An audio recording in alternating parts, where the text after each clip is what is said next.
전문 분야 시즌즈, 인문학에 대한 이해를 넓혀보고자 마련한 시간입니다. 인문학의 이해와 새로운 모색, 철학이라는 주제를 가지고 전남대학교 사학과 이성훈 교수와 함께하겠습니다. 어서 오십시오. 네, 안녕하세요. 전남대 사학과 이성훈입니다. 반갑습니다. 인문학의 이해와 새로운 모색, 지금 6번째 시간인데요. 지난 시간에 역사에 대해서 이야기를 했습니다. 네, 오늘 주제는 생각하는 존재, 인간과 철학. 그러니까 드디어 오늘 철학에 대한 이야기네요. 네, 그렇습니다. 이제 8번에 걸쳐서 인문학에 대해서 제가 이야기하게 되었는데요. 사실은 뭐 제가 인문학자이기도 하고 그러나 제 전공은 역사인데 그동안 오늘 6번째에 걸쳐서 뭐 언어, 문자, 문학, 역사, 심지어 오늘은 철학에 대해서까지 이야기하게 된 점이 상당히 저로서는 좀 많은 점이 부족하기 때문에 어떤 얘기를 해야 될지 고민이 좀 됐어요. 네. 그래서 생각한 게 뭐 생각하는 존재 이렇게 했는데요. 이것은 뭐 너무나도 유명한 프랑스의 철학자인 데카르트가 이야기했던 그 유명한 명제 있죠. 나는 생각한다, 고로 나는 존재한다라는 이 명제를 살짝 그냥 제가 인용을 해서 한번 써본 겁니다. 다시 말해서 철학의 이야기를 할 때 가장 중요한 화두이자 핵심 내용은 결국 생각하는 존재로서의 우리 인간의 정체성에 대해서 얘기를 해야 되겠다. 사실 이 내용이 제일 중요한 것 같다고 생각이 됐습니다. 예. 물론 이 고민은 뭐 수천 년 전부터 많은 선현들이 또 많은 철학자들이 고민했는데 워낙 데카르트의 이 명제가 유명해지게 되면서 뭐 데카르트가 하나의 스타가 된 거죠. 철학계에서.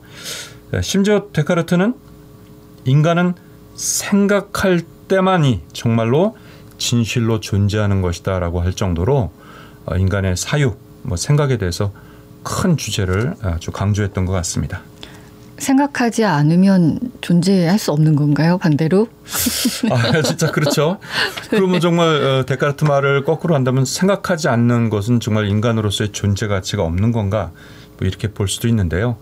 물론 그건 아니겠죠. 네. 사람들은 매우 다양하기 때문에 사실 저도 어떨 때는 뭐 아무 생각 없이 지낼 때도 있는데 인간이라는 존재 자체는 하늘로부터 인권을 부여받은 그 자체로서 소중한 존재이기 때문에 뭐 생각한다 안 한다가 인간의 반드시 그 존재 의미의 어떤 필요 조건은 아닌 것 같아요. 다만 데카르트가 강조하고 또 철학에서 말하고자 하는 바는 생각한다라는 것이 결국 인간의 존재에 매우 중요한 충분 조건은 될 수 있기 때문에 좀 더 강조한 것이 아닌가.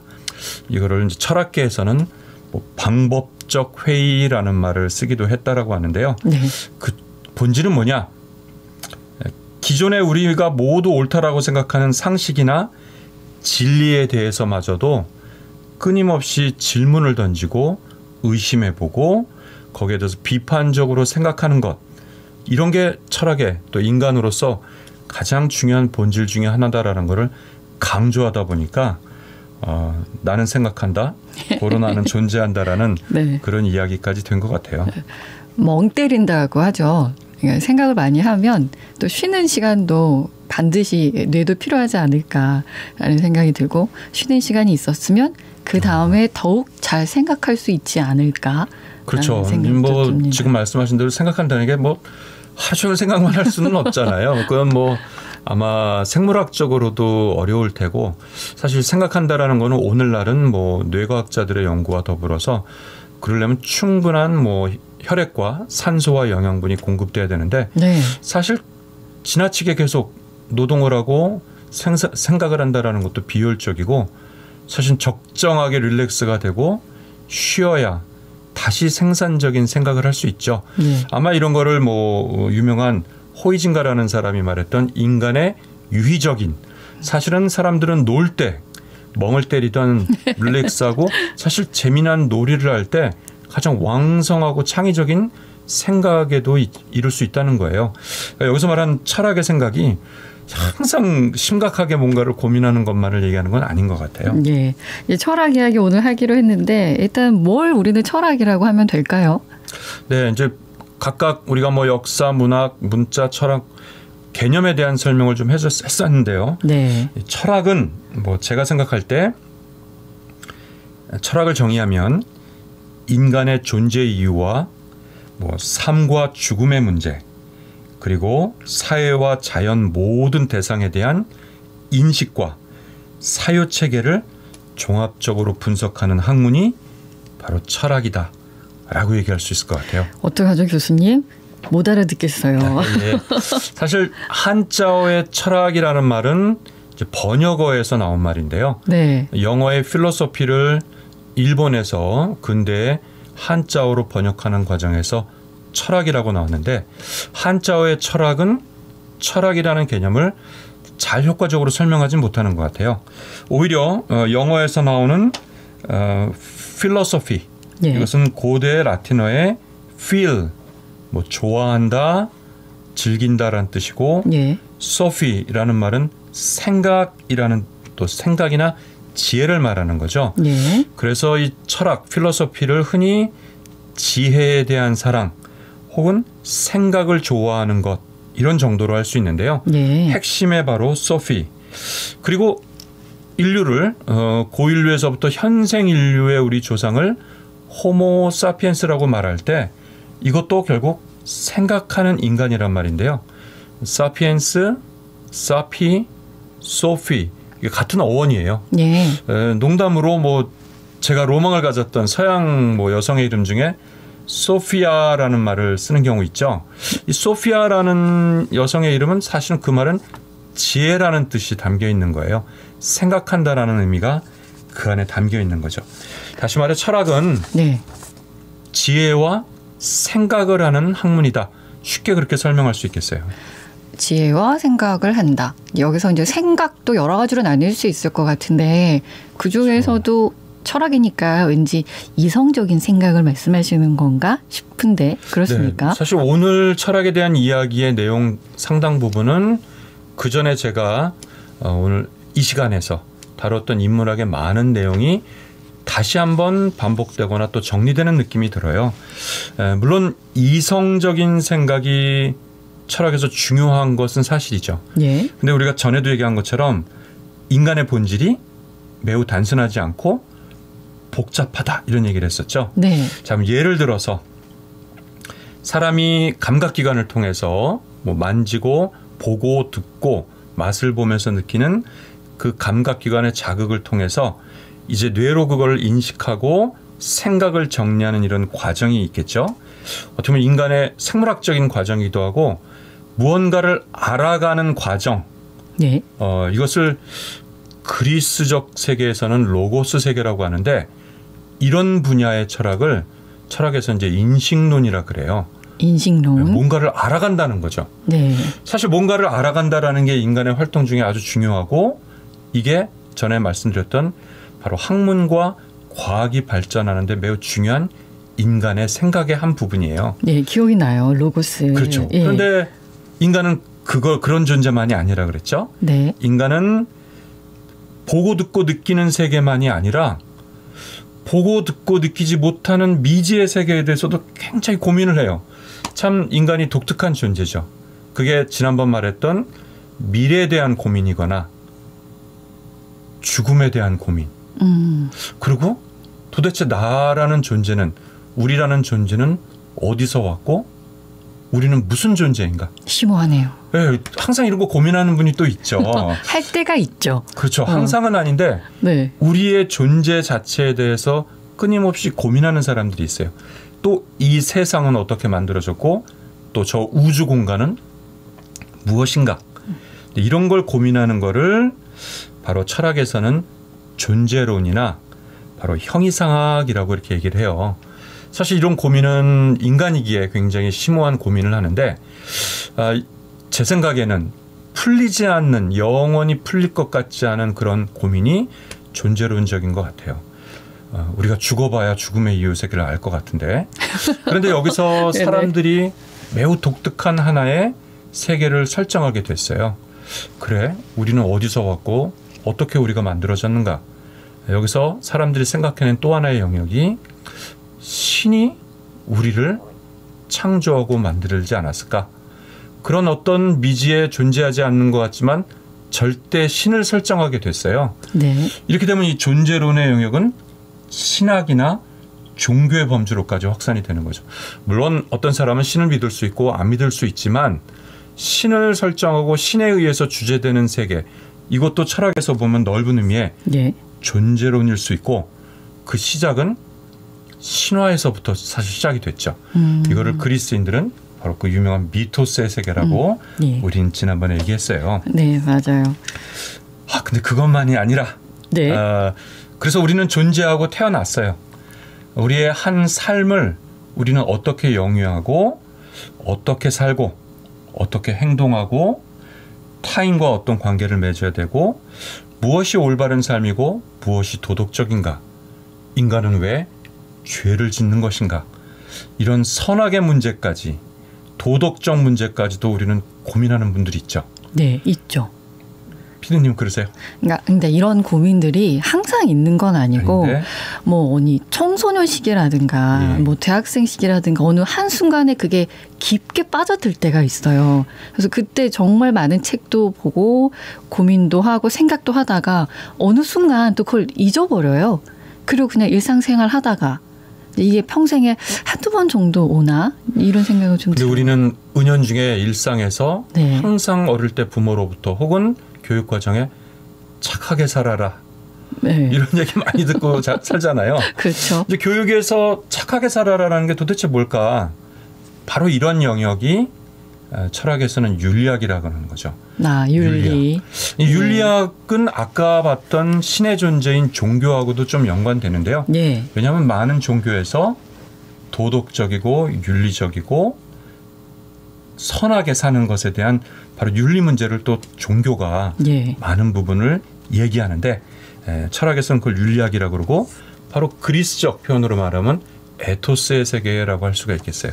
이게 지금 더 중요해진 이유는 딥페이크가 너무 성행하고 있고 또 AI도 있고 이래서 윤리적인 문제가 정말 확립돼야 된다는 이야기 목소리가 높거든요. 그렇죠. 그래서 우리가 다시 이렇게 인문학으로 돌아오는 거예요. 네, 뭐 사실은 우리 인문학 강의 거의 마지막에 또 한번 얘기할 부분인데요. 왜 오늘날의 인문학이 다시 환기되고 또 철학이 중요할까라고 할 때 예. 이 윤리학이라는 부분, 윤리와 도덕이라는 부분이 항상 우리들에게 문제를 제기하는 거죠. 방금 말씀드렸던 전에 없었던 새로운 형태의 인간의 죄악이라든가 타인에게 피해를 가하는 그런 행위들, 특히 전혀 법적 조치가 마련되지 않은 새로운 신종, 특히 사이버나 컴퓨터나 AI 시대에서 발생하는 이런 문제들을 전혀 우리는 준비되지 않은 상황에서 발생하는 이런 것들을 어떻게 판단하는가, 예. 그 가치를 우리가 결정을 해줘야 되는데 그럴 때 바로 철학적 사유, 바로 윤리학의 영역에서 그런 부분을 해줘야 되는 거죠. 예, 이런 교육이 더 필요하다 싶은 게 우리에게는 너무나 당연하게 그래. 왜냐하면 우리는 도덕이 어렸을 때부터 꼭 있었거든요. 그리고 당연한 걸 왜 가르치지 했는데 그게 많이 부족한 거죠. 요즘 세상에는. 네. 그러면서도 네. 사실 이 철학에서의 윤리학이나 도덕론은 상당히 주관적일 수도 있고 예.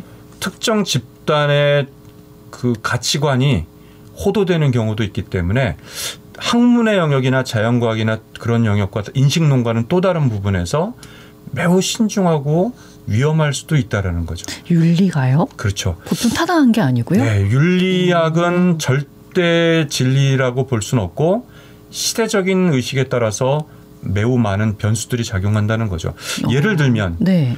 1차 세계대전에서 독일이 패망을 하고 당시 독일의 국민들은 자신들의 패전에 대한 쓰라린 그런 고통 속에서 막대한 배상금을 물어야 되는 그런 독일 국민들이 안고 있는 시대적인 그런 어려움이 있었어요.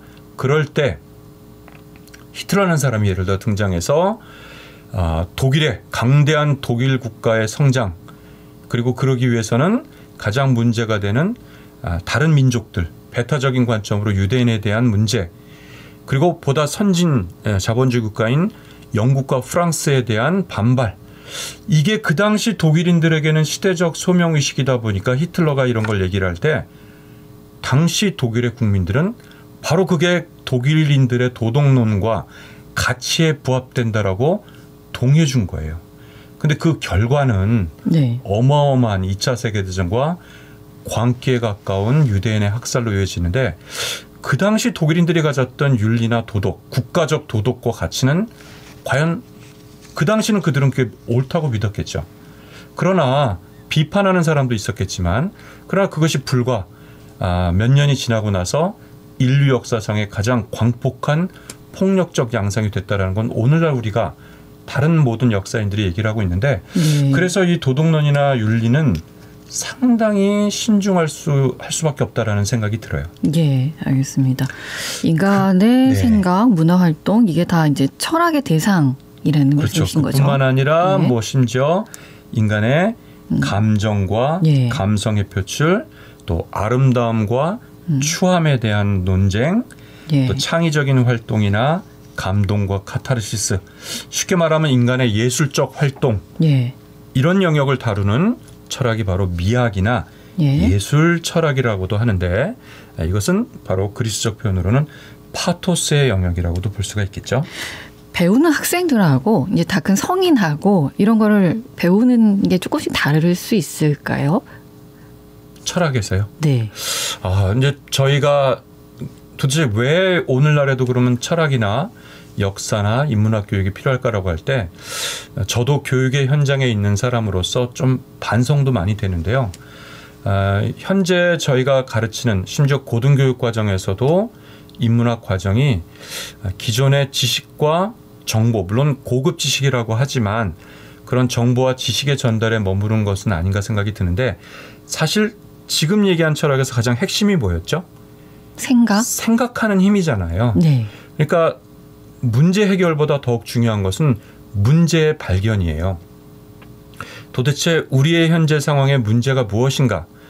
다 모든 사람들은 대부분이 그것이 옳다라고 생각하지만 과연 그것이 진정으로 올바른 것인가 혹은 진리인가라는 것을 끊임없이 질문을 던질 수 있고 의심하는 그 힘, 이게 바로 철학과 인문학의 가장 큰 힘인데 저희의 교육 과정에서는 그런 것들이 아직도 부족하다는 생각이 들어요. 어렸을 때부터 해도 좋겠군요. 이런 과정은. 제가 제일 생각하고 싶은 것은 제가 대학의 일선에 있으면서도 강의를 하다가 질문 있는 학생 그러면 손 안 들죠. 다 고개 숙이고 질문을 안 해요. 교수님하고 눈 마주치면 큰일 나죠. 이제 혹시 내가 질문한 게 엉뚱하거나 남들은 다 알고 있는 거를 내가 질문하는 건가라는 타인의 시선을 많이 의식하게 되는데 그만큼 우리 사회는 남과 다르고 다른 생각, 때론 틀릴 수도 있지만 다른 문제 제기에 대해서 관대하지가 않아요. 네. 사실은 엉뚱할지 모르지만 그 사람이 제기한 새로운 문제 제기,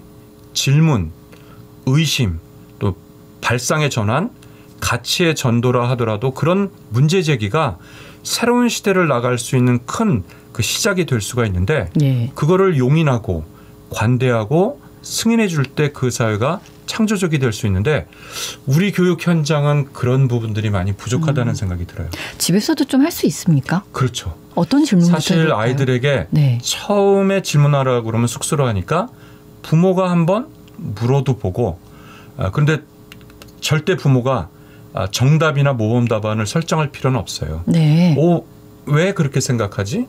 아이가 그렇게 생각하는 과정이나 이유가 중요한 거지 정답이 따로 있는 게 아니거든요. 네. 인문학적 세계라는 거는 자연과학 같은 딱 떨어진 모범 답안이 중요한 게 아니라 본인이 왜 그렇게 생각하는지를 설명하는 과정이 매우 중요해요. 네.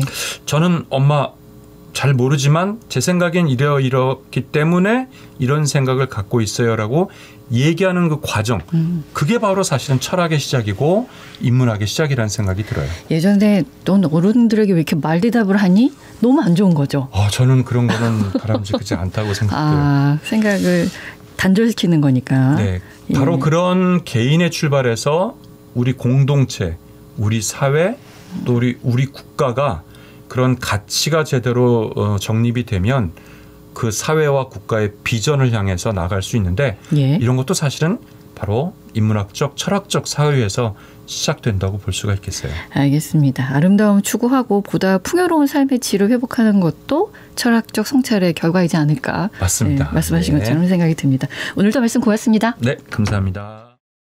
언제 어디서나 내 손 안의 뉴스. 광주 MBC 뉴스 유튜브 구독으로 함께하세요.